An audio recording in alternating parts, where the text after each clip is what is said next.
Hello दोस्तों, मैं हूं आपका दोस्त मुकेश। रोज़ आपके लिए लाता हूं एक से बढ़कर एक कहानियां।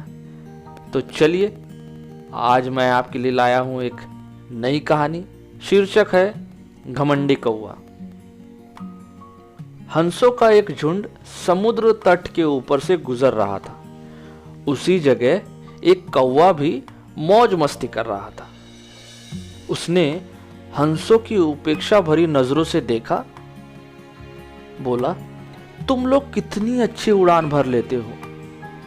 कौवा मजाक के लहजे में बोला, तुम लोग और कर ही क्या सकते हो? बस अपना पंख फड़फड़ाकर उड़ान भर सकते हो। क्या तुम मेरी तरह फुर्ती से उड़ सकते हो? मेरी तरह हवा में कलाबाजियां दिखा सकते हो? नहीं, तुम तो ठीक से जानते भी नहीं कि उड़ना किसे कहते हैं। कौवे की बात सुनकर एक वृद्ध हंस बोला, यह अच्छी बात है कि तुम ये सब कर लेते हो, लेकिन तुम्हें इस बात पर घमंड नहीं करना चाहिए।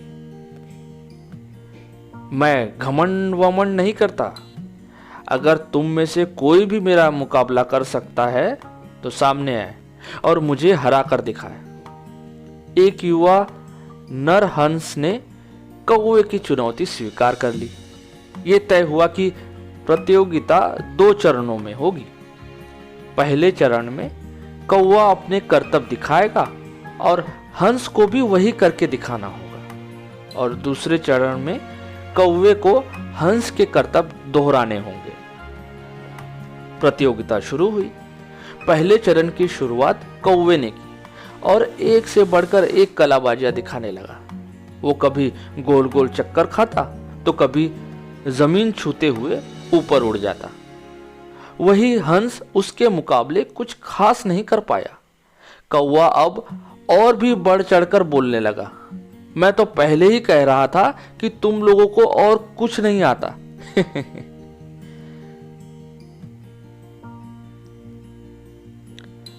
फिर दूसरा चरण शुरू हुआ। हंस ने उड़ान भरी और समुद्र की तरफ उड़ने लगा। कौवा भी उसके पीछे हो लिया। ये कौन सा कमाल दिखा रहे हो? भला सीधे सीधे उड़ना भी कोई चुनौती है? सच में तुम मूर्ख हो, कौवा बोला। पर हंस ने कोई जवाब नहीं दिया और चुपचाप उड़ता रहा। धीरे धीरे वो जमीन से बहुत दूर होते गए और कौवे का बड़बड़ाना भी कम होता गया और कुछ देर में बिल्कुल ही बंद हो गया।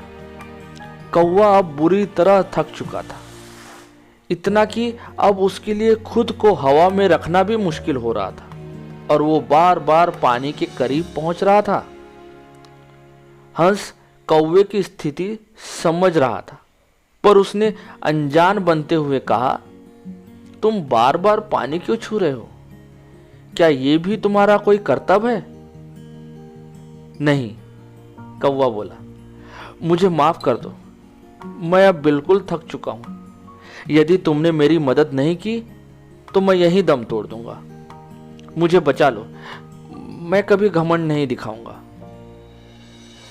हंस को कौवे पर दया आ गई। उसने सोचा कि चलो, कौवा सबक तो सीख ही चुका है, अब उसकी जान बचाना ही ठीक होगा, और वे कौवे को अपने पीठ पर बैठाकर वापस तट की ओर उड़ चला। दोस्तों, हमें इस बात को समझना चाहिए कि भले हमें पता ना हो, पर हर किसी में कुछ ना कुछ क्वालिटी होती है जो उसे विशेष बनाती है। और भले ही हमारे अंदर हजारों अच्छाइयाँ हो, पर यदि हम उस पे घमंड करते हैं तो देर सबेर हमें भी कौवे की तरह शर्मिंदा होना पड़ता है। एक पुरानी कहावत है, घमंडी का सर हमेशा नीचा होता है। इसलिए ध्यान रखिए कि कहीं जाने अनजाने आप भी कौवे वाली गलती तो नहीं कर रहे हैं।